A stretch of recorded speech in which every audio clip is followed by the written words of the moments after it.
Hello, everyone, and welcome to episode 468 of the Constructed Criticism Podcast. I'm your host, Easy, and I'm joined by my co-host, one of my favorite people in the whole world, and, a person that shares the red beard genetics with me, Mason Clark. I was about to say, at that first part, Abe isn't here this week, so I didn't want you to get too confused, but it seems like you knew it was me, so I wanted to make sure, I do love Abe. It's funny, you took your time off and stuff, and, Abe and I were like, we had a bit of bonding. I love Abe Stein. Abe's not here this week. I don't blame him, man. Like if I had to stay at work extra hours, I'd be like, you know what, guys, you guys got this without me. So it's the Mason and Spencer show this week. I just got done talking about the modern BNR for 4.5 hours. My throat's I cannot believe crispy that you did that, because I was watching while I was writing doing some user research and doing math for work, and it'll be on your YouTube channel, right? Yeah, it should be up by the time everyone hears this. So I was like, man, Mason is going deep on this. This is a long stream. This is a long stream. I went in detail over the entire modern ban list about what I think could be unbanned, why things should stay banned, and sort of arguing against the arguments I normally hear for stuff, including my favorite argument, which is, did you know solitude and ley binding exist, Spencer? We can have Hogak again. You've never heard somebody say that. Yes, I have. Multiple times. That's why I'm so mad about it. If you want to drive Mason absolutely insane, go to his Twitch chat, I guess. But this week is about, and every week is about always improving. We want to be getting better each and every week, and share that with the listeners. Magic is a grind, right? You're always going to be having to do something to either stay ahead of the curve or even just to keep up. Sometimes a plateau is okay because it's what you can do, what you can commit to. But I wanted to go first this week, Mason, and talk about something that's really important to me in Magic, and that now that we have a return of the Pro Tour, I wanted to kind of highlight. So one of the things that happened probably in the late 2010s, as far as Magic coverage goes, is people would watch and then say what they would do and why the player was wrong. In Twitch chat, on Twitter, on social media, it was about being right. And it's really easy as a human to fall victim to this, where you want to watch somebody play and you want to be the smartest person in the room. You want to post about it. You want to tweet about it. You are X about it. It's Zeet about it. Zeet about it? No, because that makes it Zitter. That's what he said it was. Anyway, that's a terrible name. But, and back in the day, I used to host parties at my house to watch the Pro Tour. We would put it on the big screen. We would get drinks and pizza. And no matter where the Pro Tour was, no matter what country, we would adjust our sleep schedules, we would request off work, and we would all watch it together. And it was really obvious that people that were watching it to be right and to correct these players that, were at the Pro Tour, and those trying to learn. And I realized pretty early that I had started one way, and I wanted to shift to the other. I wanted to be the person that was watching to learn.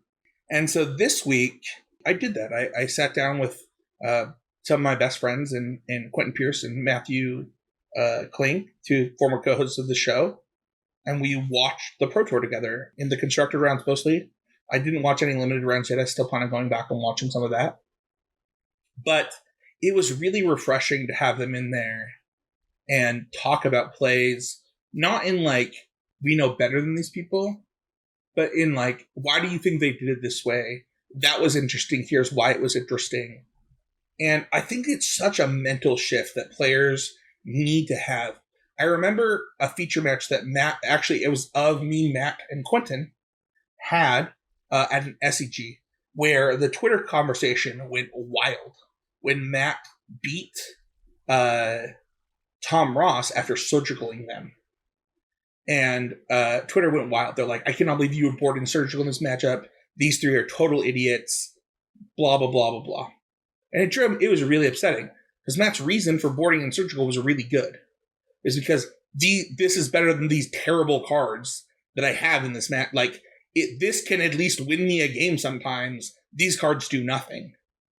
But nobody wanted to talk about that. They wanted to talk about how somebody boarded in surgical against Infect. And I think about that a lot, where it's like why people do something, the reason behind it. And it was really interesting. It actually made me appreciate the semifinals a lot, because I think that a Tron mirror typically wouldn't be that interesting, but it made that Tron mirror really interesting to watch. And while Twitch chat was going crazy, like, this is the most boring match in the world, all three of us were like, this is the most interesting Tron match we've ever watched. So it's a good mental shift and a good reminder to myself to, like, think in these terms. We should do our August Patreon episode just tonight when we're done, and you and I have our conversation we had from Discord finished about the mulligan, because I have more to say about it too. The one that sparked it all on Twitter. You want to do the August? You want to do the August Patreon only? July 31st? I'll do it with you. We can do it. Yeah, we'll just get it done. I think that it's so interesting. The match was so interesting. I'm pretty sure the hand's a keep. That's the. I'll go into why. I think Spencer is team mulligan, so it's an interesting thing. So if you've seen on Twitter, you're there. If not, we'll cover it in the episode. But I agree. I think that this is something that I think comes up on the other side of commentary as well, with a lot of players, where this is something that I think about and engage with a lot, is sort of commentators who want to be right versus those who are trying to portray the match right.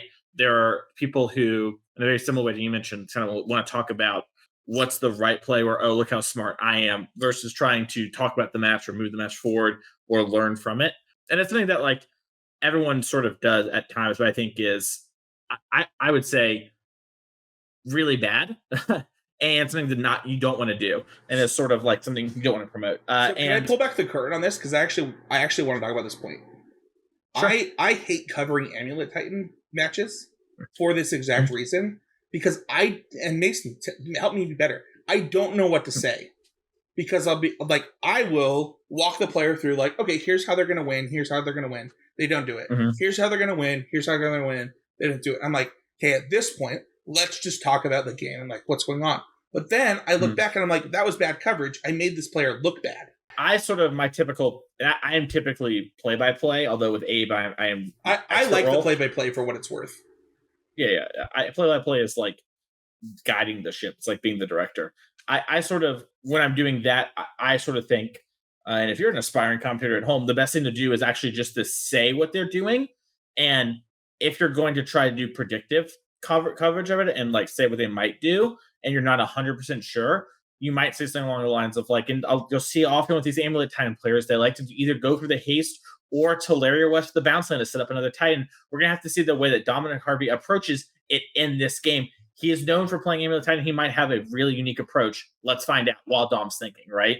And so that way, if Dom does anything, you sort of have it covered, and then you just say what's happening. A big thing for me in commentary is sort of being like, I want someone to be able to know what's going on in the match without watching it, which is why, like, me and the Pro Tour commentary team sort of clash in ideology, because they are very much wanting to talk about it in a much more casual sense, which is fine. And I want it to be like a radio drama that you can follow along. And what's so funny is I was actually about to compliment the Pro Tour coverage on what I think was the coolest. It was the best coverage. Yeah, the coolest play of the entire the Haywire My Own Ring play.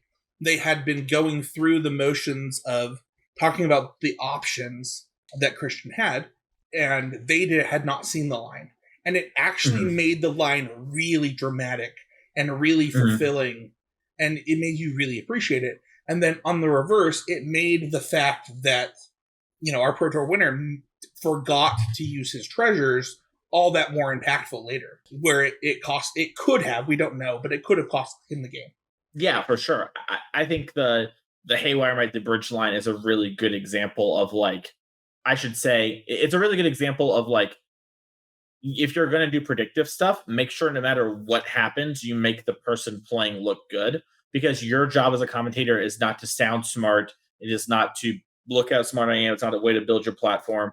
It is, your job is to build up the game being played and convey the information to people who maybe don't know what's going on. So to have a line like that moment happen, where it's like, who else would see this line, to have the Haywire might go on Staring Bridge, plan 2 turns ahead of time. We saw him play around the Cruxo with the Chromatic Sphere while playing towards his end game. This is why Christian Calcano is the calculator, is like a really good moment of, like, No, I thought they did great on coverage for that reason, and yeah.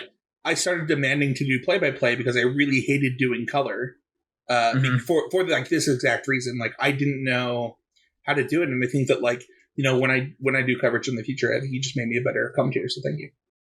No problem. I'm gonna do it. Yeah, really quickly.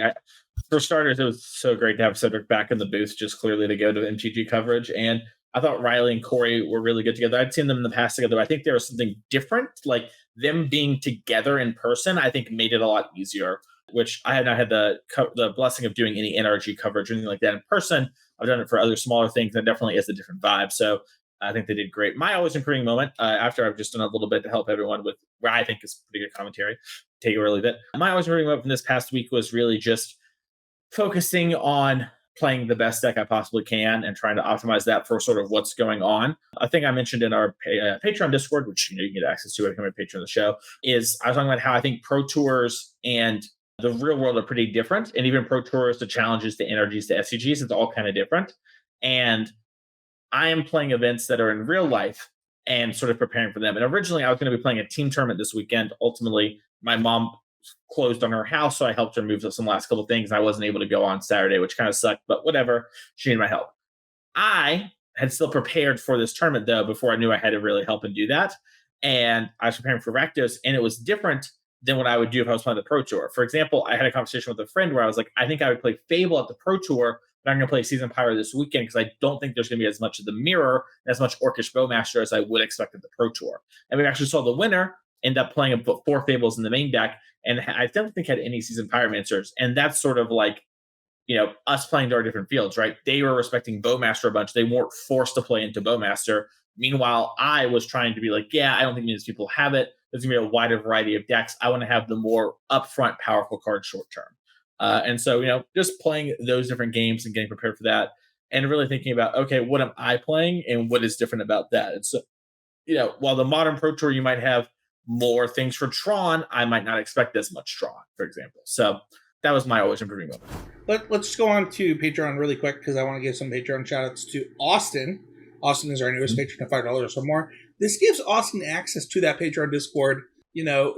Regardless of how busy I am, I'm trying to keep the daily discussions threads going as often as I can. And it's been illuminating just like kind of how much conversation you can have in that channel. We've got the Serious Gamer channel where people go outside of the daily discussions to talk about serious topics, whether it's mulligans or things like that. There's lots of channels in there. You got people posting deck lists, people asking for advice on deck lists. It's a really good community that have a bunch of people with the same goals as you if you're listening to this podcast. Some people and they're rounding up their own testing group. Well, yeah, we got the request to once again, give people an opportunity to get more testing. And if you're lucky, Mason will flame you on Twitter when you post a hand. So to get their real traction. That was the worst hand I've ever seen. That's an important lesson to them. It's an important lesson. I may or may not have woke up one day and just text Mason this hand. Hey, just to keep him on his toes. See if he really feels that way. Psychic damage. But straight up, thank you so much, Austin. And then I just want to give a special shout out to our sponsor that's been with us for a long time in Pure MTGO. I got their sponsor at MTGO Traders is really awesome. I got to pick up a bunch of cards this last week. And it's such a really good process if you're looking to own cards instead of rent. I don't think enough people know about this. And, I have teammates that do both. I have teammates that own cards on MTGO. I have people that rent. And as somebody that has done both, I do think that I want to shout out MTGO Traders and our sponsor, that it actually is a really good service. And if you're looking to sell cards and put them back into the economy of players so that players can continue to own cards, if we all always sell to the people that rent cards, then you actually can't own them, right? Because they're just not in the economy anymore. And I would highly encourage you that if you're debating between, do I want to sell to a rental service if I own cards, or do I want to sell to a service that sells cards, you should sell to the service that sells if you want to own, and then you should sell to a service that rents if you want to rent. And I just wanted to talk about that really quickly because I think it's valuable. So, a really quick adjustment to the Patreon that needs to happen because of the fact that we have an editor now, because of the fact of the way the show's going, and because we want to include more people, we will be lowering the tier to the live shows from $5 to the lowest tier. You get access. Every patron gets access, early access. Every patron gets live shows, and you still won't get access to the Discord though until that $5 tier. So if you want to join the conversation, it's still the best tier. But the reason for this is a few. One, I want to pay our editor. If $1 a month is not enough to, pay our editor, like that's okay. Like the show will always be free, but I want to make sure that we're doing what we can to help him out. So thank you so much to those who do that. This already has actually went live, and it is available now. If you're watching now, you could be a $1 patron. Let's talk about Modern though, Mason. This is the format you cut your teeth on. Yeah, Modern is, even though it's very different than when I first started, it is definitely the format that I am sort of known best for and have consistently, been kind of on top of and do my best at. So, although I say that, I qualified for the Pro Tour playing Standard and Pioneer and stuff, but, whatever. Is what it is. Yeah, for a while, I think most of my PTQ top 8s were in Limited before they were in Standard. Well, that's not true. I guess technically it started in Modern. But so we got some really good feedback the last time we did kind of one of these. Let's just talk about the fun episodes. We're not ranking the decks for people. We're just going to present them with information and our thoughts and kind of have a conversation between the two of us. We have 10 decks or 11 decks to talk about today? 10 decks, I believe. 10 decks to talk about. And I'll just read off the decks. We're going to talk about Scam, Rhinos, Tron, Blue-Black Merc, Blue-Red Merc, Hammer Time, Yogg, Titan, 4-color, Creativity. Those are different decks. 4-color Control and 4-color Creativity, and Living End. So let's talk about the deck that won first. Mason, how'd you do on our Patreon prediction bracket? We did pretty good. We did a thing in there, a little game that was like deck that was going to be played the most, deck that was going to win, and something else. I can't remember what it was, but played the most was Scam, and that was the easy part of the prediction for me. Scam was the most played deck, and for my money, is the best deck. And I've thought it for a couple weeks. And a lot of people are like, oh, I thought you would think 4-color is the best deck or whatever. But that's a different era, right? That's a different deck that I'm associated with. And while I like playing those cards, I think they're strong. I don't think they're very good right now. And Scam is just really, really good. And there are a couple of reasons why I think Scam is so strong. First, it is incredibly mana efficient deck, right? Ragavan, Thoughtseize, Push/Bolt, depending on where you go, Orcish Bowmaster, and then the Fang Death combo and Undying Malice combos with like Grief and Fury, where it sort of earns its Scam moniker, are all really, really good. And I've definitely played a lot of games with this deck. I've been jamming on Moto some where it's like, I can play like a 1-lander and I never draw a second land, and I cast like 9-10 spells over the course of the game, and it's so easy, And this deck just is a mid-range deck with some unfair elements to it. The Parmesan, as it were, that little bit of cheese. And it just goes on the play and just says like, hey, here's something you have to answer, go. And if you're not winning with the Scam deck and maybe you've been having issues, my suggestion to you is do not keep 7s that do not have a powerful turn 1 play, like Ragavan on the play or Grief or Fury. Just always go to 6. And that sort of thing like really changes the dynamic of this deck. But I had interactions with people like, oh, I never do well with this deck. I'm like, well, do you mulligan a lot? And they're like, no. And I'm like, well, you're not playing the deck right. But the deck is really, really strong. I'm curious to know what you think, Spencer, because this was sort of very quickly Public Enemy number 1 after the sort of original 4-color ring hype died down in the first week. Yeah, I would argue that I won our competition in the Discord, by the way. I was the only one, I believe, that hit 2 for 3 between the most played deck, the best performing deck, and the deck that wins. The best performing deck was Merfolk. Did you have that down? Oh my gosh. No, it wasn't. Yes, it was. It had an 80% win rate. No, we're not going to argue about this right now. But there are other factors in best performing deck. But I do think that the thing about Scam that is really interesting, I really loved the conversation. I think you started around this in the Patreon Discord about the mulligans. We were watching a game where Scam got flooded, and I was like, it seems free to play the untapped man lands, or the untapped creature lands. And then we had a really good discussion in our team Discord about it, about like, well, here's why you don't want to do it, because here are the other key turns that matter. Here is the problem with playing these creature lands in your Blood Moon deck and all this stuff. But it was really interesting to me because it was like, okay, if the deck could play a creature land, it would probably play like I think Matt Kling was like, you would just play Fairy Conclave if it was black or red, but that's not the life you live. So you don't get to play creature lands. Because like Mason said, the deck is so light on mana. Like when you're down to 20 lands, 22 lands in your mid-range deck, it means that your curve has to be so low. The fact that this deck gets to get away with playing something as mana intensive in a lot of aspects as Croxa is it's interesting. It's a lot. You know, this deck isn't trying to cash Sheoldred. It's trying to top out at things like Fable of the Mirrorbreaker, and that is just very different. I mean, than other things. I mean, the I think the actual best performing Rakdos deck topped out at a one of Sheoldred. It was the a lot of us have them in the sideboard for like Rhinos, like grinding matchups, you know. In those matchups, you can afford to sort of miss for a turn or two, and it's okay, right? Like you don't have to have your Sheoldred on 4 against Rhinos, as an example. But yeah, I agree. I think, you know, Fable and Seasoned Pyromancer are typically the most expensive cards. And then if you do flood out, you get to do things like cast your Grief, cast your Furies, right? You're playing Seasoned Pyro, you have the flashback on the Pyromancer, right? All those things going on. And we're even seeing some innovations, right? There's the new Persist build of Scam that's coming out, where they play, you know, the Troll and the Oliphant, and then they persist those back, but also have more pitches elementals, right? Or pitch for the elemental cards. So there's a lot going on with the Scam deck. I think it is very, very good. And I think if you're someone who likes mid-rangey, grindy decks, this is the deck for you. And there's just, you can't play a fair deck that doesn't have some unfair element, like Ragavan and Murktide. I would argue that for the Murktide deck. And this deck just has like the turn 1 Grief and Fury and stuff like that. And they are definitely beatable, and we're seeing the format adapt to them. But they ask a lot of you, and especially Grief.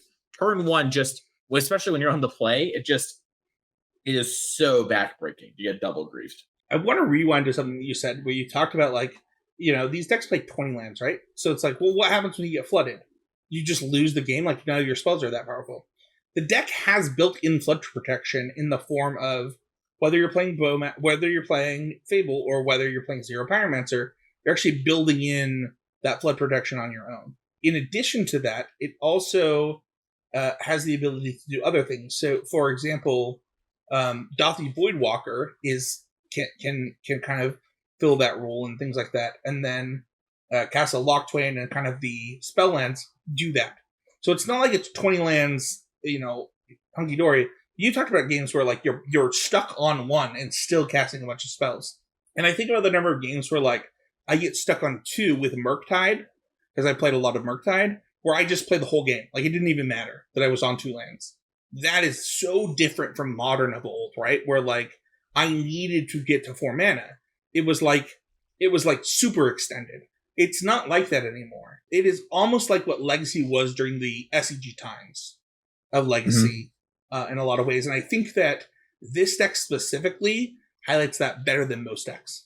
I also think one thing about the Scam deck, really quick here, is it is the best Orcish Bowmaster deck, which is one of the best ways to answer Ragavan and the Ring. When we talked about Orcish Bowmaster in our preview episode, as a lot of people, they were like, yeah, it's like pretty good. Like it can't be that bad. It's strong against Ragavan and like randomly lines up well. And I think basically everyone, as we all know, underappreciated the Ring. And the Ring just is enough to be like, hey, being a strong Bowmaster deck is good. Being the best Bowmaster is strong. And this deck just sort of was playing things like Blood Tithe Harvester before Spencer, which is like not an embarrassing card in, you know, Magic as a whole, but is in the context of Modern. And so like getting this upgrade to a flash threat that beats Ragavans in the mirror, lets you play around cards like Fury, just gives you so much utility in your game plan. Scam is just really good. Yeah, I agree. Let's move on to Rhinos really quickly. Mason, why don't you drop some Rhinos knowledge? Yeah, Rhinos has been performing really well over the course of the year. It dipped a little with one challenge win since the release of Lord of the Rings, but then put up 3 players in the top 8 of this Pro Tour, a very strong finish. Remember, when we're talking about these things, it is not all Modern. There is some limited involved, but end of the day, Rhinos did really well. And we sort of talked a little bit in the past about how like Rhinos is a tempo deck. and your goal is to get these big bodies on board and then protect them. And subtlety being added to the Rhinos deck did a lot to make it harder for people to catch up to you, and made it so things like Omnath are not a huge problem. And then having subtlety and force negation made it so that you were able to actually fight over the ring and those sort of packages. But notably, Loran's reveal, or Revelry, sorry, I think it's the card's name, the 3 blue, draw 3 island cycle card, has made the deck have more blue cards for the blue pitch cards, while also having a high land count. So it's able to consistently do its thing on turn 3, much like the Living End deck. So Rhino's great deck has been doing pretty well, and these innovations to have it be more pitch focused were really good, and we saw players get rewarded with that with 3 top 8 performances this weekend. So it did have 3 top 8 performances, but I want to be clear that after looking at this while you were talking, I actually also might have only gone 1 for 3 on the predictions, because it actually looks like Rhinos might have had the most 8 or 2 better decks if you include 4 and 3 color Rhinos, which would make that the best performing deck in my opinion. Mm-hmm. And I have a couple things that I want to highlight about Rhinos specifically. There are a few cards that are flex locked that I find really interesting. Mason and I historically have told people this deck is bad, this deck is bad, this deck is bad. And then, like, I don't know, 6 weeks ago, we both were like, hey, just so you know, this deck's not bad anymore. It's actually pretty good. Lord of the Rings coming out. I think it won the challenge after we said that, Mason. But there are some interesting things that happened. One, the ring came out. So this is one of the decks that does not play the One Ring, but plays cards specifically to beat it in a really interesting number. So, for example, this format, we'll get into this later, became about Force of Negation in a lot of ways. And additionally, it has the ability to play 2 cards that are seeing modern play that also the One Ring is sad about. And that is Stomp and Questing Beast. And it is happy to play both, and different decks will do that depending on things. One of my favorite innovations from this weekend, though, is actually playing Dismember in this deck. I was really impressed by Dismember as a 1-mana removal spell from both the Mono-Green Tron deck, which is the deck we'll talk about next, and this deck, as an ability to take out a lot of things. Like, we saw going into this Pro Tour, Sheldred starting to see modern play with the blue-black decks. We saw, we already know about things like Yawgmoth. Like, the number of X5s had gone up exponentially. And Tron decks, including the one that I had played at the last challenge that we talked about last week, didn't play any Dismembers. And I really love the inclusion of Dismember in this deck as a way to have 1-mana spells like Dead Gone that it does, while not forcing myself, I don't know, to like be weak on the play to certain things. So I was gonna say it's really important in stuff like Scam, right? Where Scam players can go on the draw against you and be like, all right, turn 1 Grief, you only have your 4 Dead Gones to really interact. But now if you have like Dead Gaunts and Dismembers, now you can actually fight back over that, along with subtleties and force negations. And that matchup's already pretty good for you, but like Dismember in general, like you were saying, just having more 1-mana ways to do something really, really helps the deck. When Mason and I were saying that this deck was bad, and I actually got feedback this week about this exact thing, this is why I want to talk about it, it's because 4/4s weren't that good in Modern for a hot minute, right? Like, it just, a 4/4 Trampler didn't do enough. And now, 2 4/4s is like probably the biggest creature in play. Also, the flex slots were way different, right? People were playing things like Brazen Borrower or whatever.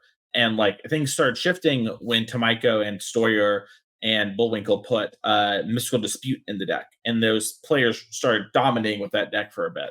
And that sort of change is big, right? Like Brazen Borrower is like a barely playable card. It is flexible, but it is like barely playable. Mystical Dispute is incredibly strong in some matchups. And in your tempo deck, you are fine to play bad mana leak, basically. And this deck was just down to do that. So sometimes it high rolls against some of its best cards. Also, when we're talking about stuff, listeners, we can't know the future. So we can only talk about the time at hand, right? So if you're like going back and listening to one of these shows, it's like, yeah, things changed. Like metagames adapted. Yeah, like right now, I would have 2 Stomps and 1 Petty Theft in my deck, in addition to the cards that we talked about. And it's probably really different than other people in Rhinos, but like this is actually probably the deck that I play in my next Modern Challenge because I haven't played it since like it first came out, and it's something I want to try a lot of. Mason, our next deck to talk about is a deck that gets an unfair amount of hate, and that is Tron. I don't know if it's unfair, but Tron gets a lot of hate for sure. Tron is, I think, a big reason why I do not like four color in the metagame right now. I think it is pretty clearly the best one ring deck. And I think the reason for that is really obvious. We sort of saw week one players at the SCG when the set was on pre release do well with Tron and the one ring because the one ring asks a lot of you when it comes to mana, right? It gives you cards, it gives you time, and says, hey, if you provide the mana, I got you, right? And Tron's like, hey, I've got some mana. Can you provide protection and cards for me? And it's like, heck yeah, I can. And so there's a lot of synergy working there. And Tron generally is really good against these four color decks. It was a deck that was a problem before, beatable, but a problem. Now with the one ring, you can't run them out of resources. And the Tron decks just get to have this card that buys them a time and then also gives them an influx of cards. And so a lot of times when you're playing against Tron with a deck like Rakdos Scam or Jund of Old or Murktide, you sort of win by answering the first couple threats, and then they sort of hit a land patch or some redraws and you kill them, right?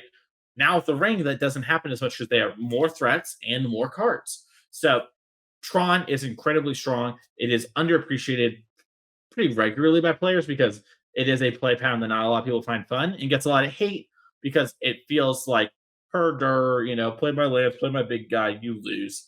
And it's reality just a control deck. And that's kind of what's going on with it, And we talked about that in Staring Bridge Tron list as a way to approach things. And we saw Team Handshake really innovate on the Tron list and do a lot of, I think, smart things. And Tron is, I think in a really good spot for as long as the ring's around. I agree. I'm a big mana guy. I don't pretend not to be. Tron isn't my first choice when it comes to big mana decks. I like those prime times.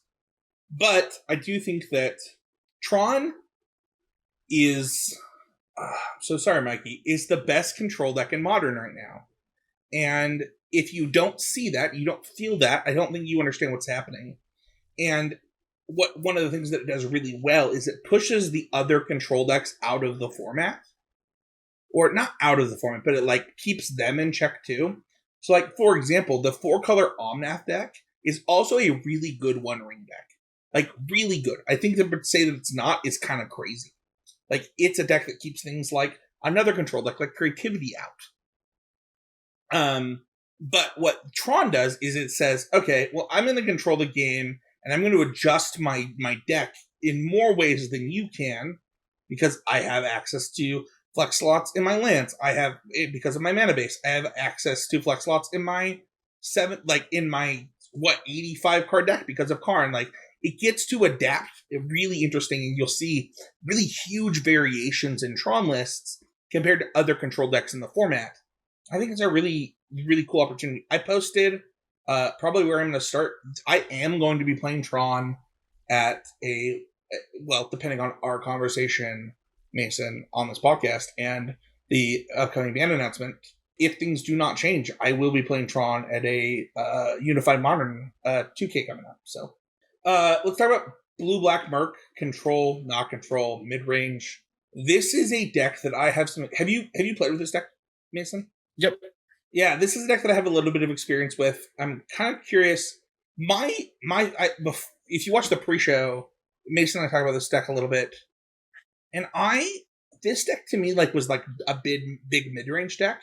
I feel like it's more of a control deck, and I'm kind of curious to talk about it. Especially looking at the one that 8-2 at the Pro Tour, and sort of, I had done similar things of Sauron's Ransom is a card you could play if the One Ring doesn't exist, but the One Ring exists, so stop playing Sauron's Ransom and play cards that work well with your One Ring, like Archmage's Charm. And that could be your card advantage card as well. So, when you have Archmage's Charm and Counter Spell and, these Fatal Pushes, and Orcish Bowmaster is really a sort of, I think, defensive card that can be proactive against the ring. Those sort of cards push me in a way that's hey, I'm trying to play a longer, more interactive game, and I'm not trying to do something like Murktide, which can play Jund-style games, but more often than not does, or tries to at least go things like DRC, Shredder, Ragavan, early Murktide, and then protect them. This deck, when I was playing, I found I could play a longer, grindier game, and then eventually turn the corner with one of my Murktides. Whereas other decks didn't quite feel that way, and this deck felt totally medium to me for what it's worth. But maybe it's just early version still. I think this deck is straight up Murktide. I think it's like it is a slower version of the same deck, and what I mean by that is like it is trying to control the game in the parameters in which the game is to be controlled, and then it is trying to be aggressive in the matchups that it gets to be aggressive in, and it just happens to be able to be aggressive in less matchups than Murktide. This is just my opinion. I'm spitting from the the brain here, but the reason this deck I think started to exist was two cards. Well, three cards: Force of Negation, Lorien Revealed, and Subtlety. It was like, okay, I have identified these cards along with Orcish Spellmaster as good cards. This deck now exists. Like I have a layout for what this deck is going to do. And I really, I'm with Mason. I really like the innovation of Archmage's Charm over things like, is it Sauron's Ransom? Like that's a huge innovation.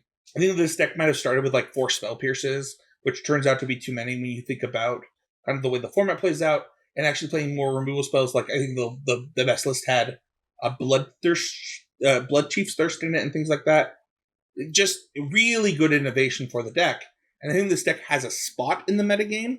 But the question becomes like, okay, is this the best direction to go, or is there a way to build Murktide differently? Because there's one card that specifically that I think is gone, Mason, and we saw that this weekend, and that is Ledger Shredder. I think the death of Ledger Shredder is actually the truth of the weekend. Yeah, Ledger Shredder is pretty medium. I mean, the thing about Ledger Shredder is it is better than Brazen Borrower and Murktide, which is like a big part of it. And then once you start having Murktide mirrors everywhere, having Shredder be bigger than DRCs matter. But when there aren't going to be Murktide mirrors everywhere, there's no reason to have Shredder. Even though Shredder is also good against Cascade decks, right? Like against specifically Rhinos, it quickly outgrows a Rhino and you can at least start chump blocking. So Ledger Shredder is sort of falling off, and just in general, Murktide is pretty medium, and we saw it play out that way at the Pro Tour, right? At the highest level, players are going to play things they think are the strongest and not always what they enjoy. And in the real world, people will play what they enjoy more than what they think is the strongest. And, Murktide showed up and there are some people who played it. They did okay, nothing over the moon. It's obviously a mixed format, but Murktide still just pretty good. Kind of looking over the best performing Murktide lists, it's just my opinion, and I could be wrong. This is something that I want to innovate with, but I don't think there's something holding Murktide back from having the exact same belief in the blue package that the blue black deck has, but then still getting Ragavan, right? Like we've seen Murktide lists go all the way down to 0 DRCs before, and I think that is the future. Is that you end up in a place where I could even see these two decks merging and just getting 3 colors. The Murktide has to adopt the ring. The reason I think you get to play stuff like blue black with the 4 subtleties and the 4 force negations is the ring subsidizes your loss of cards. Right. And Murktide, Expressive Iteration is good. It is not the ring good. I think that that means that you have to give up some of your sweethearts, right? If you're gonna play red and you want to play Ragavan, this is just my opinion, is that you have to give up DRC. You cannot be doing this and have the same type of games that you need to have in this format, and then it changes the deck, because you still have powerful things, you still have Expressive Iteration, you still have Unholy Heat as a great removal spell. But I agree with Mason. You need a way to recoup things that this deck doesn't currently have, because I don't think Lorien Reveal all of a sudden does the same thing as the ring, right? It's flood insurance. It's not, but it also acts as lands. There's a lot that needs to happen here, but I think that there's a future for these decks, just due to the power of Murktide Regent, due to the power of Ragavan, due to the power of the blue package. But I don't think that we're there yet. There's definitely some work to be done here. I'd be interested to see an even more blue list, maybe playing white for cards like Path and Teferi Time Raveler. That would be a pretty interesting spot. I know Autumn Burchett played Esper this deck with 4 Teferi Time Ravelers. Their tournament didn't go great, but also apparently they were one of the people suffering from like the near heat stroke, including a person who got a heat stroke weather. So like, Said that. I said that somebody ended up in the hospital, and I was told I was wrong. I was like, no, I'm pretty sure I said no, Mick Winsauce ended up in the hospital. They are doing fine now, but yeah, that sucks. it does suck. So Hammer was a deck that this podcast has promoted a lot due to the fact that we have one of the best Hammer players on our show, and also just it's Abe. You're the worst. And then also, it's a good proactive deck. And the numbers actually showed, even though they were low, that proactive decks could do well in this format. And Hammer actually did surprisingly well, Mason. Yeah, a lot of people were saying Hammer's big stinky before the Pro Tour. You know, funny enough, actually local to me, Thomas Gunn played Hammer at the Pro Tour in 5-0 day 2 to relock his Rikiu. So congratulations, Thomas. Hammer is, I think, okay, and I think will be much better at your tournaments than it is at the Pro Tour. Like, when we look at the Pro Tour, there were some things that were going pretty well for it, right? Like a lot of Tron. That's a really good matchup. That is something you want to see as Hammer. But like all the Rhinos is like something you don't want to see. Meanwhile, Scam is something you're pretty happy to see, right? So like Tron and Scam, 2 decks that are popular, good for you. Rhino's bad for you. And just a low number of Hammer players. So it's hard to exactly know when it comes to the data. But I think Hammer is a proactive mana efficient deck that puts your opponent to the test. And at local RCQs, it's pretty high on my list for decks to play when the RCQ season turns into Modern. I will probably play Scam if nothing changes. But if there's like a 1-ring ban, Hammer is really high on my list again, because Hammer just struggles to fight through ring decks. But if that's gone, then things will change, and who knows what that will be. But Hammer is just good, and even if like it's not the best position deck, it's like kills you very easily and is hyper mana efficient and really tests your opponent's skill level and yours, and rewards you for playing well. So Hammer is a great deck, even if it's not a great deck. I don't have anything to add to this one, so let's move on to Yogg. This is a deck that had a ton of iterations since Lord of the Rings. Like, maybe the most of any deck. We touted multiple players, we touted multiple builds of this deck. This deck did not do well. Yeah, it came in pretty medium. I think there are a couple things for that. One, I think Scam is like not a matchup you're over the moon about. And I think Rhinos is not a matchup you're happy about. And those are 2 of the 3 most popular decks in the tournament. And I think a lot of players came gunning for Yawgmoth and kind of had plans for it in mind. Yogg is like a good deck. Much like Hammer, I think it is a strong deck. I like Hammer more than Yogg, but Yogg is good. It is really hard to play, and there are a lot of different ways to build it. And there are a lot of different approaches. Like if you just looked on Twitter, for example, a lot of people moved away from the Zerk list that we talked about a few weeks ago, including Zerk, who had a feature match against Nassif in round 4. If you want to watch that, it was pretty good. And then there were people who moved towards Elven Choir, which we talked about as a card to let you play off the top and combo more. That was an interesting approach. So that main, we saw that side. We saw Team Channel Fireball, like Aspiring Spike, Reed Duke. Those players went a more mid-rangey approach. So there's a lot of different variations of Yogg.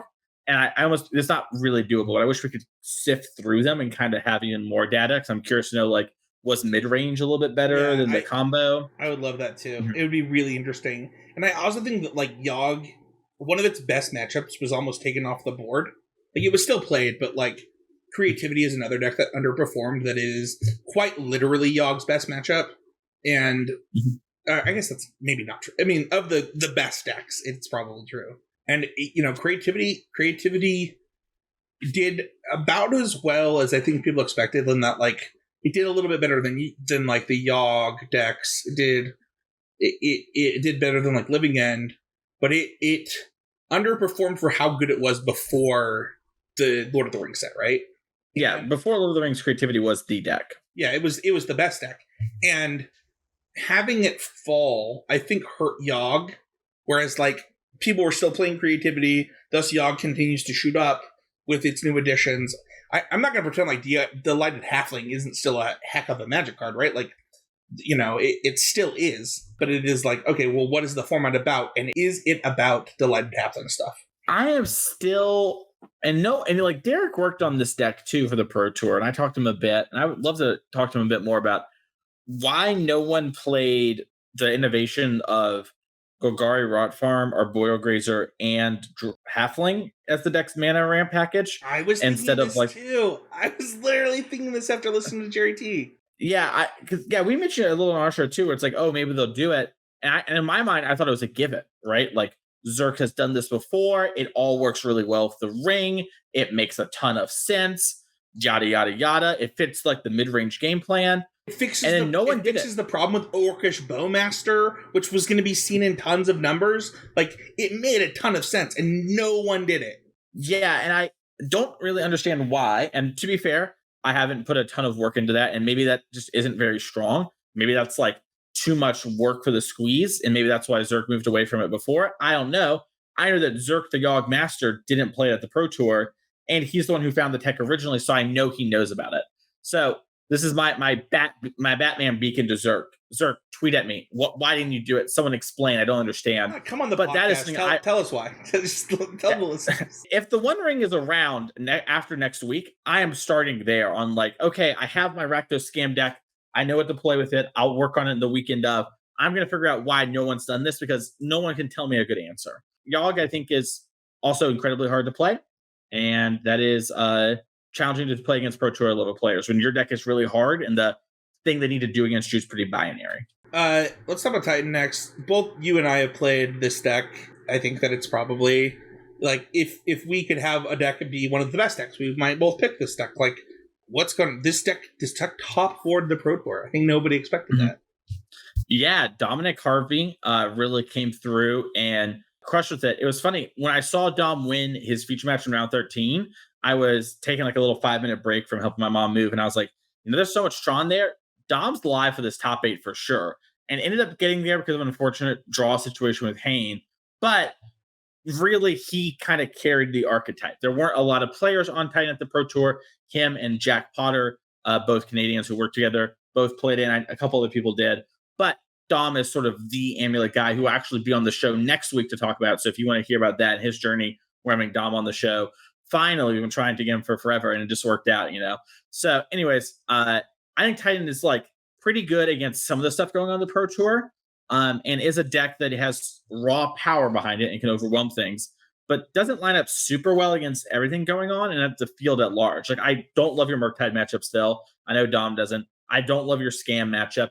Dom beat it 4 or 5 times, and the Swiss lost in the top 4, but like, I don't think he was very happy with that matchup. I don't love your like blue-black Murktide matchup.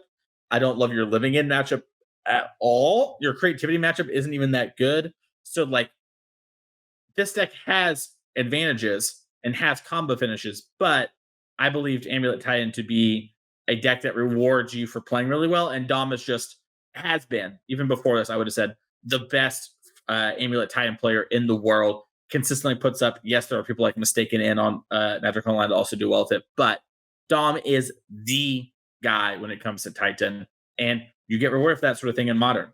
Yeah, when I saw Dom's bracket, I was like, he's on the wrong side of this bracket. That sucks. Like, sometimes you lose to Scam. Sometimes it's a bad matchup. I'm really excited to have Dom on, and I am going to save my thoughts to ask him because I think that anything that he says is going to be better than what I'm going to tell you about Amulet right now. Like, I played Amulet at RCs, or RCQs. I played it on Magic Online, but like, he's going to give us better information. So we're going to move on to 4-color. Mason, I'm not even going to try to explain what happened with this deck. I'm going to let the king of 4-color talk about it. Go ahead. So I haven't liked 4-color for a bit in the sense of the way everyone's been playing with Halfling and that kind of stuff, right? Basically, the consensus really quickly was Halfling's the truth. It's super strong. You got to play it or whatever. And like, I do think Halfling is a strong card and a good ad for this sort of deck. But the problem was that it wasn't the best ring deck. And things like Tron are really good. And then Halfling makes you more susceptible to things like Scam. So I think 4-color is pretty medium right now. And I would not be excited to play 4-color at all. Now, the controlling decks are something I'm more excited about playing, where it's like blue-white with some Omnaths or with some Wrens. That is like much more in line with what I think is actually strong. But these like these elemental tap outy decks are easily attackable. and not actually all they're cracked, like all they seem to be cracked up to be. And they are just incredibly punishing to certain types of decks. And so if you're playing a deck that these things are strong against, you are really weak to them and you probably can't overpower them. If you are strong against them, they can't really overpower you. And it creates some really polar matchups from a deck that 12 months ago, if I told you that, you would be laughing, because it just would be so far from the truth. So I think 4-color is just stone cold, pretty okay. I think that 4-color had exactly one thing going for it going into this weekend, and that it had a very green matchup against Rakdos. Yeah, it is really good against Scam. In fact, it is its only green matchup on the spreadsheet that Fred Karsten posted. It is actually its only good matchup. Yeah, and that's even with, I think, making your deck worse against Scam, too. Yes. Like, I don't think Halfling helps that. No, it does not. And as somebody that, had just cut their teeth with Tron recently, I was delighted to see somebody play this deck. I think this deck has a lot of problems. One, I think that, big mana decks get rewarded for the ring, and it's not just Tron, it actually is Amulet Titan, too. And thus, 2 of your worst matchups became matchups, and then people ended up playing Scapeshift decks too, which also are terrible matchups. This was, I think, a bad choice going into the Pro Tour, but could be a reasonable choice going into your RCQ if you figure it out. I don't think there's a reason to want to play 60 card 4-color right now. This is how I don't think it's good either, as I haven't been pushing any Patreon content on it, right? I'm not going to push something that I think isn't true, and I just never posted about 4-color. And it wasn't because I was hiding tech from my friends with the PT. Yeah. So I was like, I don't think this is very good. Yeah. Speaking of a deck that one of us really loves, I was exactly medium on creativity going into this event. I think the deck performed exactly medium. Here's the thing, is that Yogg is a really, really bad matchup. And Scam is, I think, a medium matchup. It's kind of whatever. I think that the data said it was 31% versus Rakdos. It was abysmal. And to me, if you're going to be bad against the worst deck, the best deck going into the event in Yawgmoth, or the 2 best decks, I guess, quote unquote, going into the event, it was just not a deck for this event. And the thing about creativity is that it does have good matchups, it does have good cards, but I think the disruption of a 1-1 with Orcus Bowmasters was going to be too much for this deck to overcome going into the event.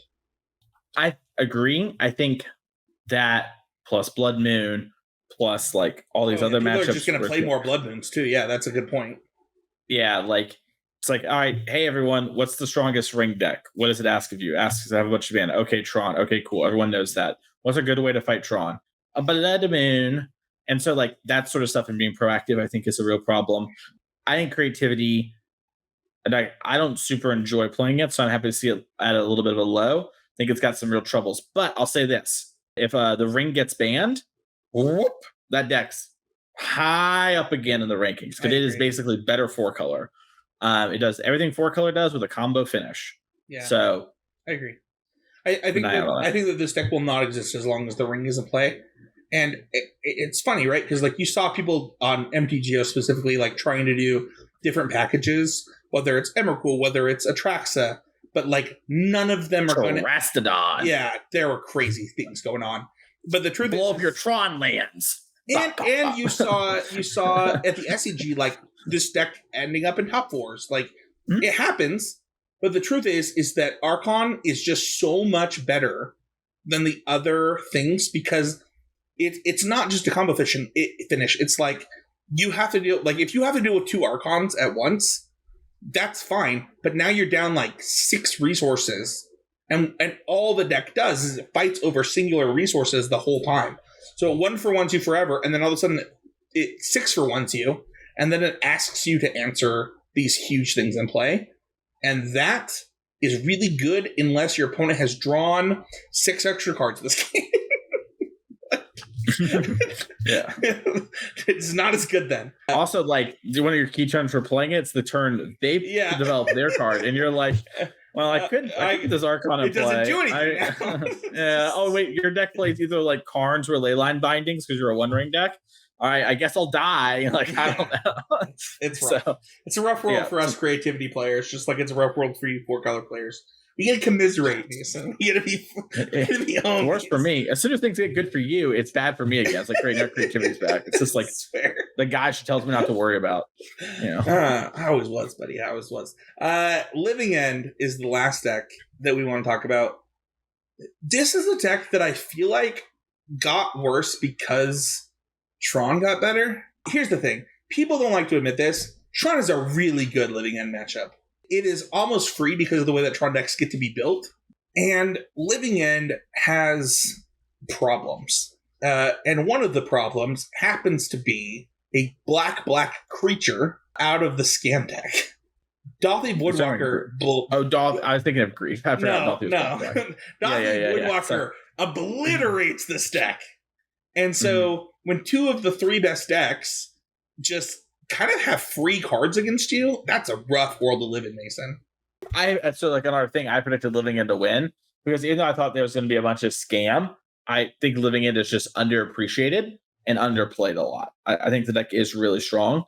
I think the Tron stuff, like specifically Oblivion Stone, is like a really problematic card for you to beat. Like that plus Ugin, it's just like just a lot, and it really forces you to have your force negation on time and have everything going, and that can be a really tough ask, especially in these games where you're sort of incentivized to go for it sooner than later because you don't want to get Karn plus Chalice of the Voided, but you also like need to have all these other things going. So I think Living End is good. I think, if you like that deck or you have it and you're getting ready for RCQ season, thumbs up.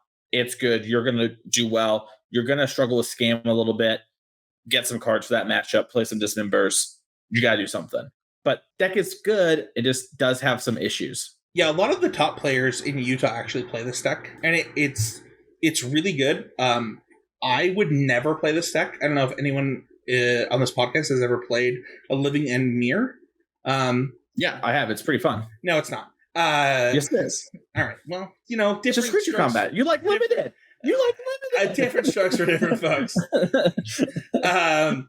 But I think that I would love to be the only Living End player in the room. Is like kind of how I view this deck. It's really good against rhinos too. If your local area has a lot of rhinos, it's quite good against rhinos. Yeah, they don't get those. I have a question for you, Spencer. I have a hypothetical. Yeah. Let's say the Hinderrocker supercomputer drops his mind knowledge, and we find out Living End is like the best deck in Modern by a lot. Let's just say it's like 10% better than everything else, but only you know it, right? But like you mentioned, your local area has a lot of Living End players, just by chance, right? Would you register Living End? No. I really don't. I really don't want to play the mirror. 10% better? 10. That's what I'm saying. That is an astronomical amount better. Just learn to play the mirror, man. 10% is a lot. An unfathomable number. Are you telling me? Are you telling me that you have a supercomputer that says this, Mason? No, I'm just asking you a hypothetical. Because you said you hate playing the mirrors. And no, I would learn that. If it was 10% better, I would learn them. I mean, I played Hogak. Like that's the least Spencer deck of all time. Like, come on. Right. I was more just calling out the mirror thing because I think people bring that up a lot, and it's valid or whatever. Fine. No. You want to, but for me, I think I've proven a lot of times that I'm willing to learn a mirror match. Come on. Like, well, then learn the Living End mirror. It's a miserable. Like, I mean, I say that, and then everybody says the same thing about creativity, and I really love the creativity mirror. So maybe I think they're very similar. You just try to stop. They just go second, and you just play your. We need to move on.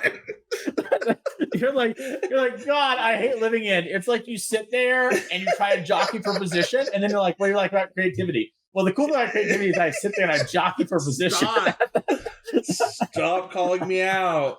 It's so fun. Listen, anyways, let's talk about overall format vibe, Spencer, while you laugh here.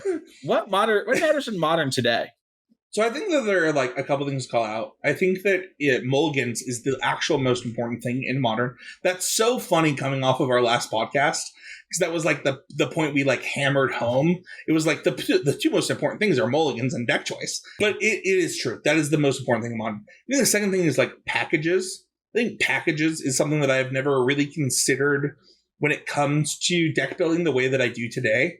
So like the blue package that we talked about, right? Like whether it's subtlety and force of negation and the blue cycler, that's really important. Whether it's the scam package, whether it's the right package for interaction of things like rhinos. Like rhinos package is actually, funnily enough, the rhinos package itself, like the cascade spells and rhinos, that's just a separate part, right? The thing that actually matters is the cascade spells and the spells that you pick to interact with your opponent is actually the interesting package here.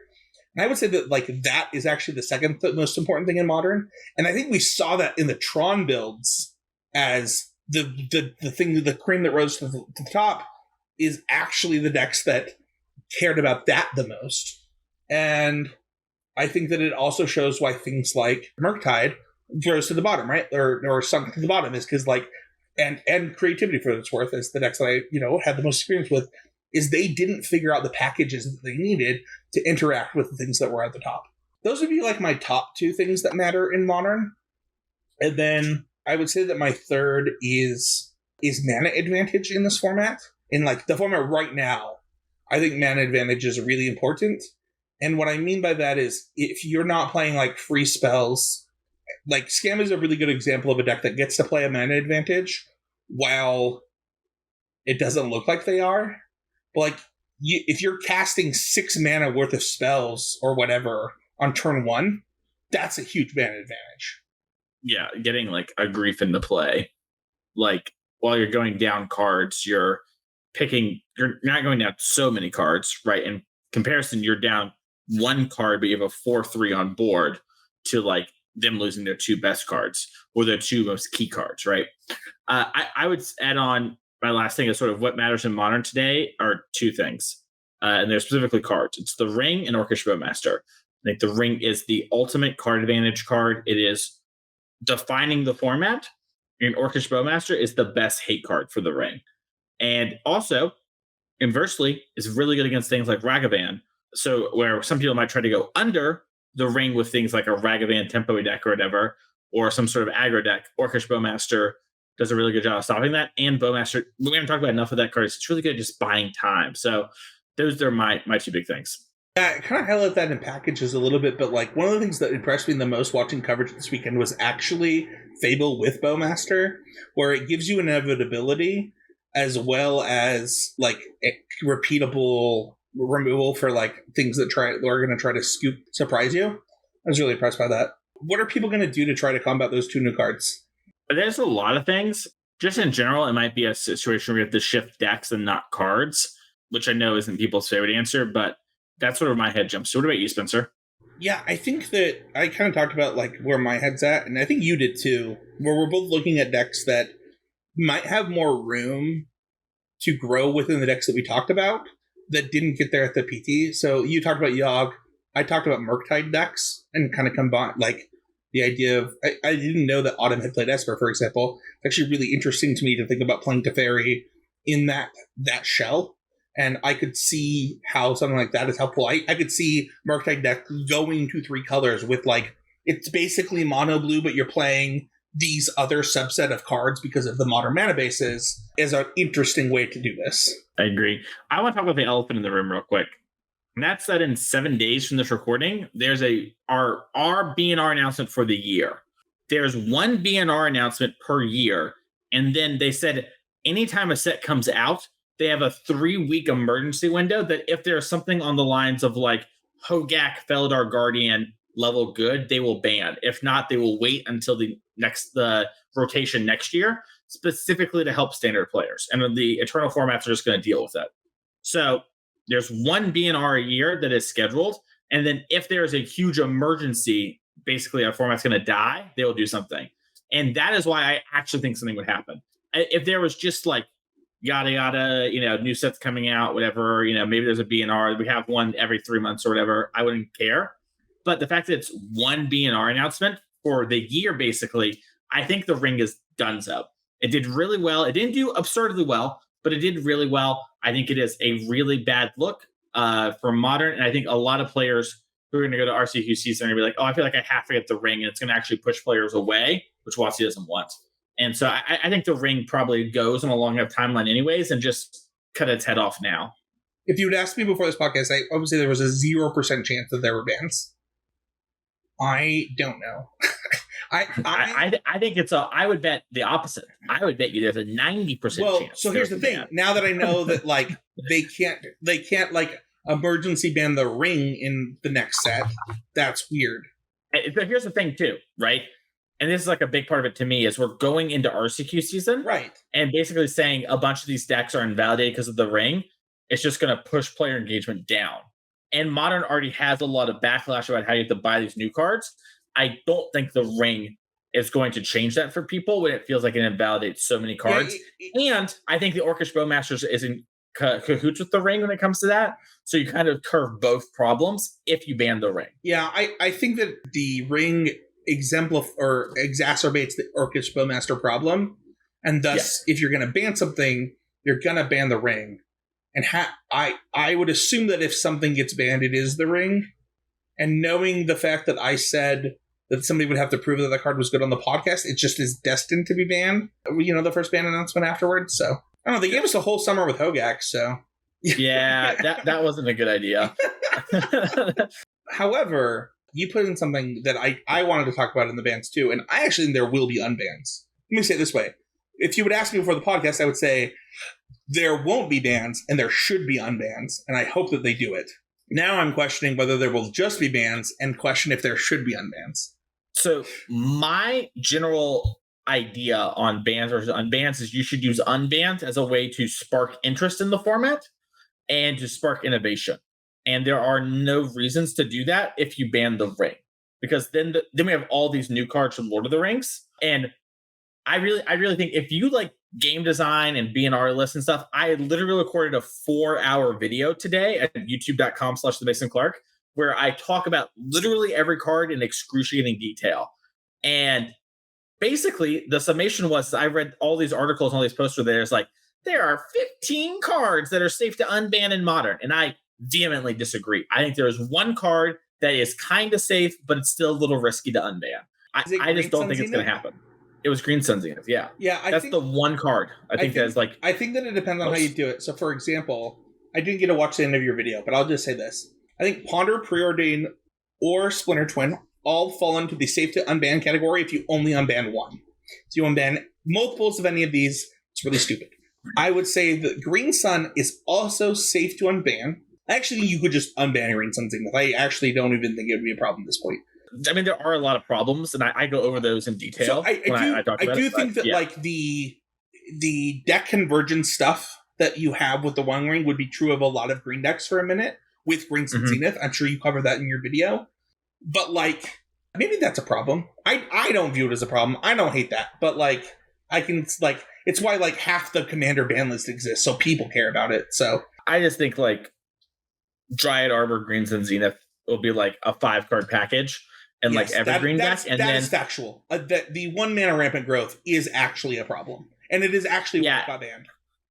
Yeah, and like Ren, I don't believe Ren and 6 Orcish Bowmaster make it okay. A big part of my video is just because Leyline Binding, Solitude, Ren and 6 Bow, like just because they exist does not mean we should unban Punishing Fire. Do you know what's getting kicked in the head over and over again is creature decks? What if we just smash their skull in? What if they weren't allowed to exist? It's funny. And people are like, let's do it. I didn't get to watch your Punishing Fire, but I hear people say that a lot. That it's like, Punishing Fire is fine. Like, creature decks already have a hard time. And it's like, I don't know that, like, unbanning Punishing Fire is, like, the answer to, like, let's pick them while they're down is not the answer to the problem.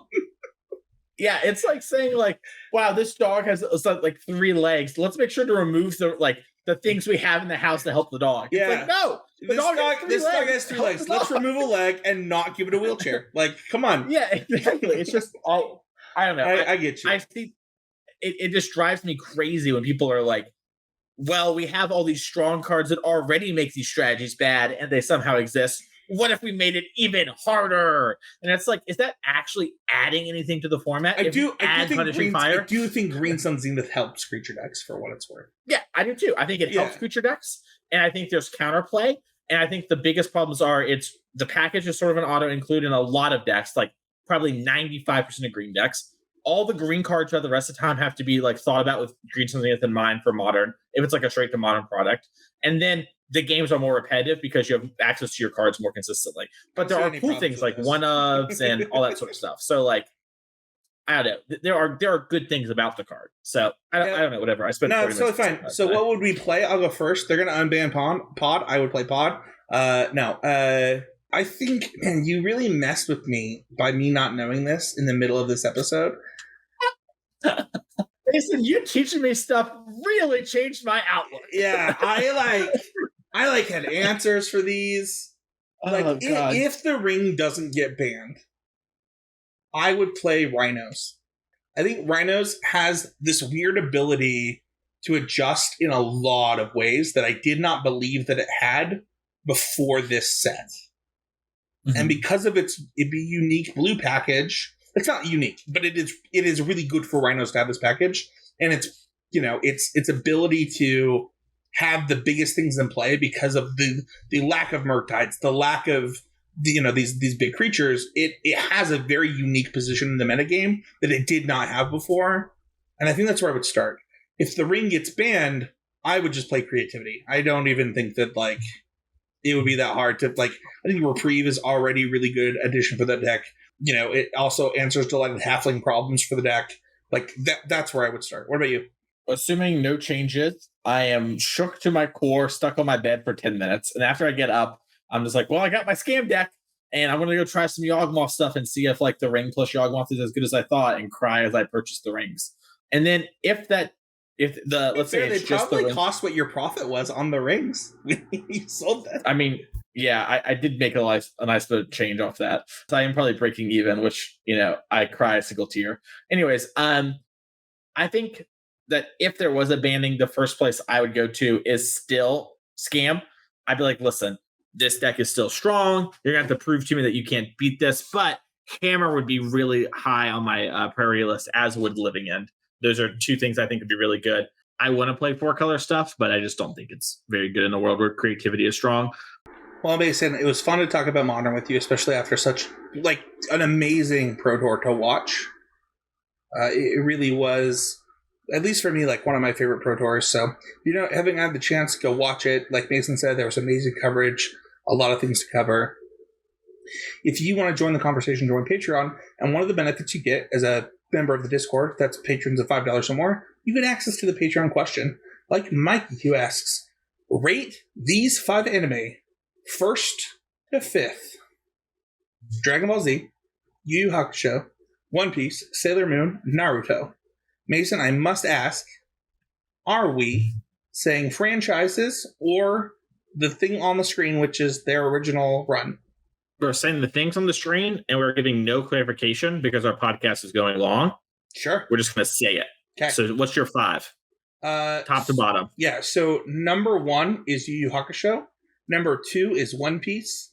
Number 3 is Dragon Ball Z. Number 4 is Sailor Moon. And number 5 is Naruto. Mason? Top to bottom. I got Naruto, One Piece, DBZ, Yu Yu Hakusho, Sailor Moon. Your list is terrible, and you should feel bad. YouTube comments.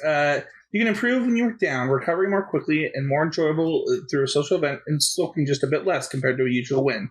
Every small improvement counts. Being able to do for everything for 3 straight days is a win if you usually take a full week to get back on your feet.